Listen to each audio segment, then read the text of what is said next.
Hello, this is Peg with Craft Room Stories. Welcome to my channel. If you're returning, thank you for coming back. And if this is your first time, welcome to the crazy, because that's what we got going on here most of the time is some crazy. But in the previous video, I decoupaged some napkin onto music paper, hymns actually, which is quite a thin paper, but that's okay. It lends it to give strength, and let me show you how. I'm going to move this out of the way, but this is what I made with what we did, okay? I'll show you the easiest one first, really, because, oh, whoops, I just realized I was going to put that there and didn't. Well, now my thing is unplugged. Wouldn't you know? That's what happens. Okay, so we'll put that aside. This is, I have done nothing with this. I have done no embellishments or anything, but I have turned this, it says postcard on it, basically into a journal card.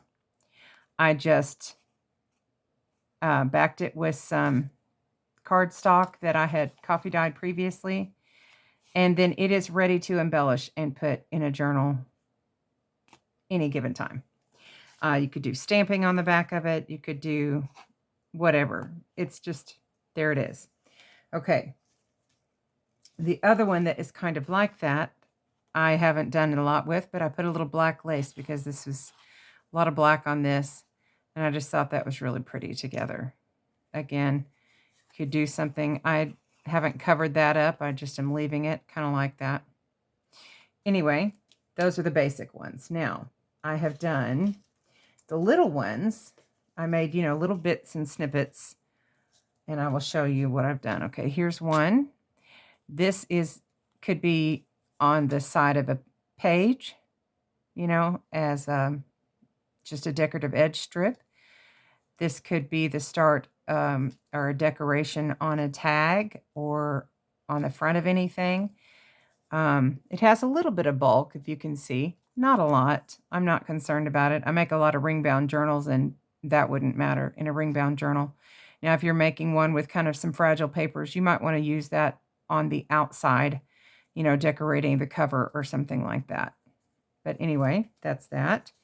Here's one. This one's really flat, and I don't know if you can see this very well. Am I in frame? Don't even know if I'm in frame. Okay. So this has got a little of my granny's tatting on it, and I love the dark purple. That is literally my favorite shade. Love it. And I've double layered some bows here. Whoops. And I just like the effect of that. Again, you could use it as the same thing. Here's another one. I would probably use this as a decorative edge strip, personally. It's got a much smaller little gem on it. But this is just a pretty lavender. It's got lilacs on it. Love it. Now, this I have decided would be a great pocket. I've just stapled on a double layer of lace down here, put some flowers and a little bow. And I just think that would make a great, you know, just glue it on 3 sides and a great little pocket. You could do it as a side pocket, but all the writing is this way, so I probably tend to do it that way. I have made a tag. Just a pretty little tag, put a little fabric butterfly on it with some flower trims. This is a tiny little piece that I decoupaged that had some writing on it, and I've backed that onto a little piece of lace, and that's part of the decoration on the tag. And then I have backed that onto some coffee dyed paper so that you can, and once that's laid flat for a while, it'll stay pretty flat. Okay, then I have made a little booklet. This was a bigger piece that I did. I've made a little booklet. Put some edging on it, some lace, a little green and yellow. I love this yellow. And then you can still see part of the hem, and there's just some little papers in there. That's my dog scratching. She has a cone of shame on because she had to have a little surgery. So it itches because it's healing. And then let me glue this little piece on here real quick before I show you how pretty it is. I made an envelope, okay? a little envelope, put another little fabric or embroidered, whatever you want to call it, butterfly. This is tied, but you don't have to untie it because it just slides on there. Okay, put a little decorative lace and some rose trim. And I left that there because, and I didn't want to cover it up because I think it's cool. Now, this inside page is upside down, but I'm not really concerned about that. If a person didn't like it, they could cover it up. I didn't choose to do that because I kind of like I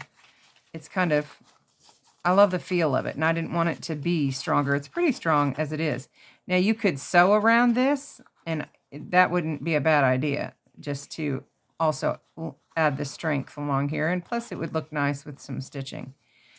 But for now, that is it, and that is what I made with the decoupage. I said this, you could slip this back on. This is some beautiful dyed sari silk that I got from Cheryl Talifus at,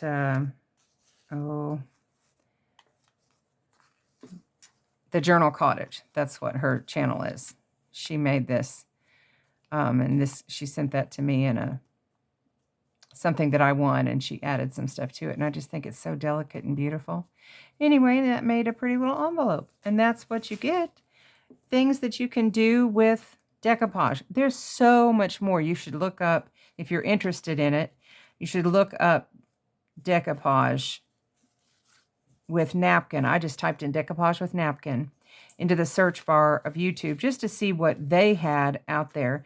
And I've done quite a bit of it. I've decoupaged onto the inside of drawers. You can do it on the outside of furniture. You can do it on, I've done glass jars. I did some, as a matter of fact, at Christmas, and put some lights in it and some little fake snow and stuff. There's just so much that you can do with decoupage, and I love it. It's just gluing, and it's fun.